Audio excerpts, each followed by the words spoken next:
Welcome back to my channel. If you're new here, my name is Nikase and welcome to Simply Nikase. I am currently on a road to 30. Basically, I am recording a video every single day until I turn 30. I just want to be able to look back on the past year. I'm praying for a transformative year from the Lord, some mind-blowing miracles from the Lord. And I just want to be able to see my random rants, my ups and downs, and everything that year 29 had to offer me. So go ahead and subscribe, like this video, and let's get started.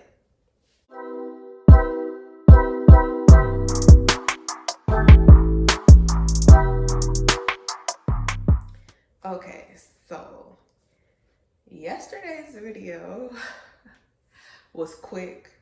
It was to the point, and I was just trying to figure out why common sense wasn't common to everybody in the universe. And I think there needs to be a handbook out.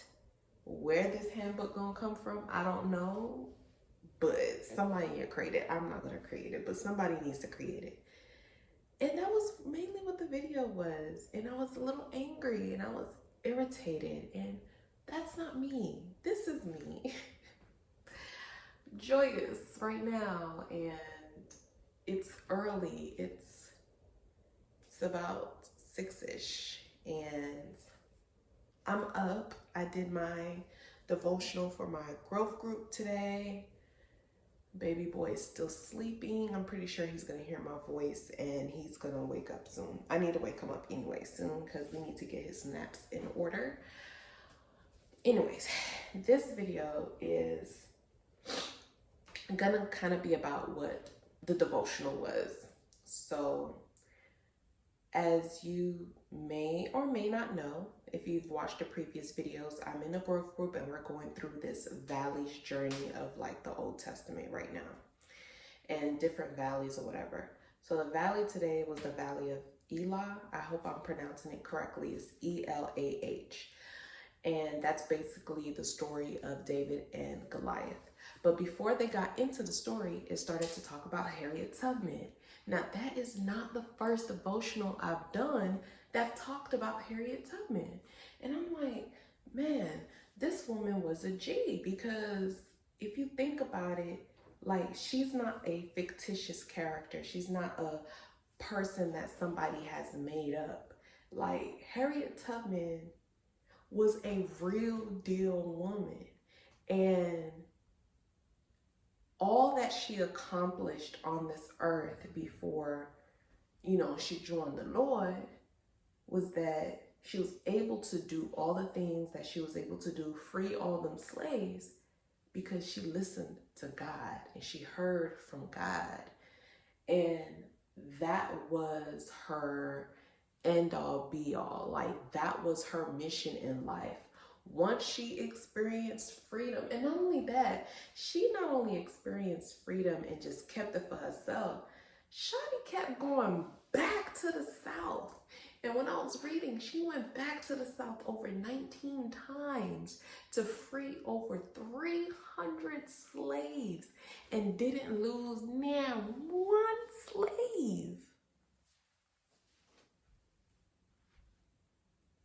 And we over here in this time period in life,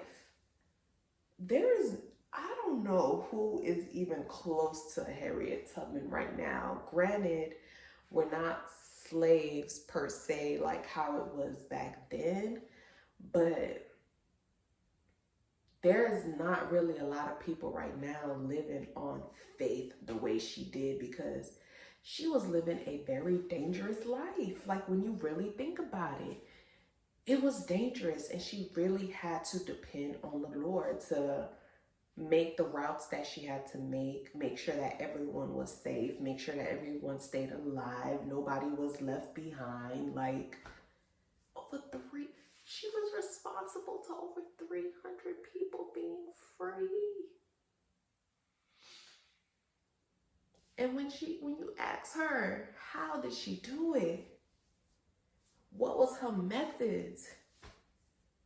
She heard from God. She prayed. She had time alone with him.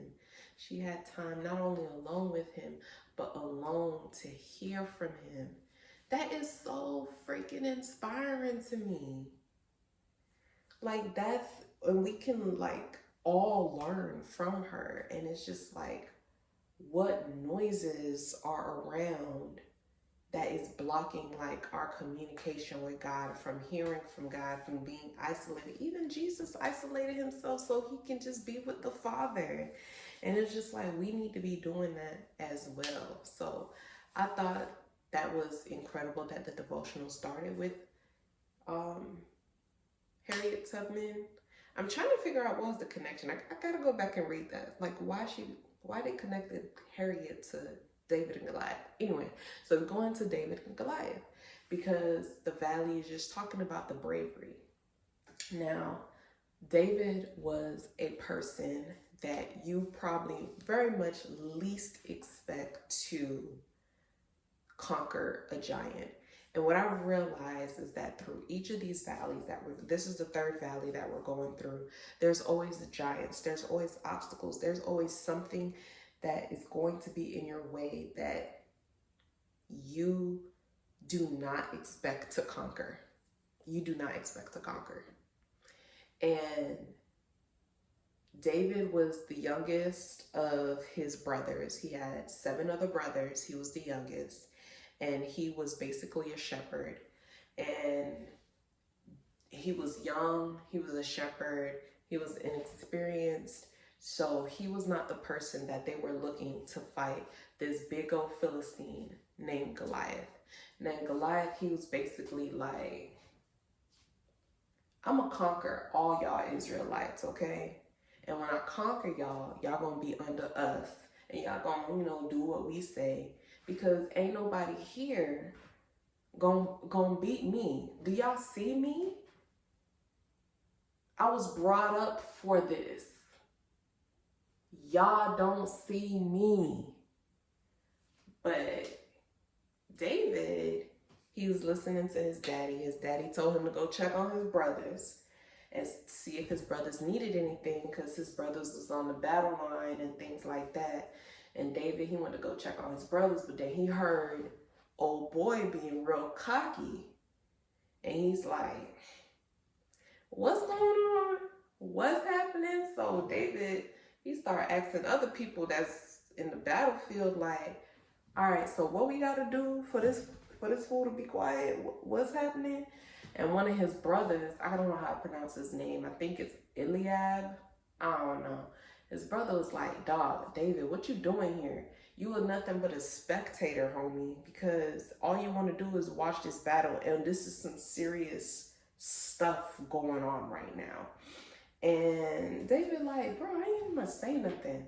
Like, why you over here? It's basically big brother, little brother stuff. Big brother think little brother can't do anything, whatever, right? And so as David talking to the other people, just trying to get information, trying to figure out what's going on, they were under Saul at the time. And Saul was like, hey, David, look, I see what you're trying to do, but I'm going to let you know, you young, you don't know what you're doing. Let's just not. And David like, y'all don't know me. Y'all don't know the God I serve, clearly. Just because I keep sheep, why y'all think these sheep still alive? I face lions and tigers and bears, oh my, and I have killed them all. That's why these sheep still living, because of me.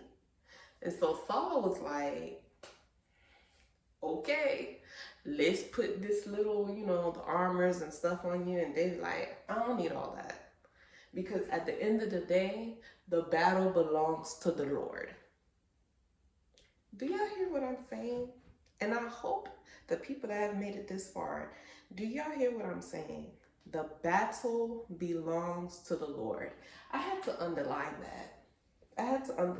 And the reason I had to underline that is because every single thing that I'm going through, every giant that is in my life, everything, the battle belongs to the Lord. The Lord is not leaving me out there without no weapons. The Lord is not leaving me out here by myself. In this moment that I am recording this video right now, I am not alone. He is with me. The battle belongs to the Lord. And it seems like David was the only one that understood that. Seems like he was the only one that understood this message. So he was like, I don't need all that. I'm gonna just pick up these rocks. These rocks look like, I got that. I got my little sling. We going into battle. So David had the knuck if you buck attitude. If you nut, I'm gonna fight you. And so Goliath like, is this who you send to fight me? Is this who you send to fight me? Oh, I'm taking him out. And so, like I said, knuck if you. And so, you know, Goliath went like that. And David was like, you know, like that, hit him in the forehead. You know, Goliath fall, battle over, right? Victory, whatever. David ends up being king, shepherd over the Israelites, blah, blah, blah, whatever. Anyways, all that to say, David was the person that no one expected to fight this giant. But David had the right attitude. David knew at the end of the day, this battle belongs to the Lord. He's the one that's fighting for me. Harriet Tubman had the right attitude. She listened to the Lord. She trusted in the Lord. It did not mean that none of these people had fear. It did not mean that none of them, you know, lacked the things that we lacked as far as like, God, I don't know if I could do this or that or whatever, or doubt or something like that. They truly had trust, and they listened, and they knew God had them. Could you imagine the attitude or the way we would operate in life if we just knew God had us, you know? Like, there's so many things I want to do. But even my own self, I could be the own giant in my own life. And like, after I finished that devotion, I was just like, God, I really need to help like silence this fear. And I need to have like an ultimate trust in you that's just like increíble, like for real, like just incredible. Because I tell myself that, girl, I don't know if you're going to be as successful. I don't know if you're really going to get these miracles that you're praying for. I don't know this. I don't know that. The lies that I'm telling myself, because that's what they are. They're lies. And so I just want all of us to be able to just walk in like with the David attitude. Like, he really wasn't stunting Goliath like that. With a David attitude when it comes to all the things that's just like the giants in your life. So yeah, that's all I have.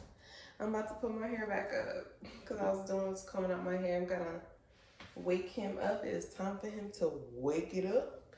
I love you guys, but Jesus loves you most. I'll see you guys tomorrow. I love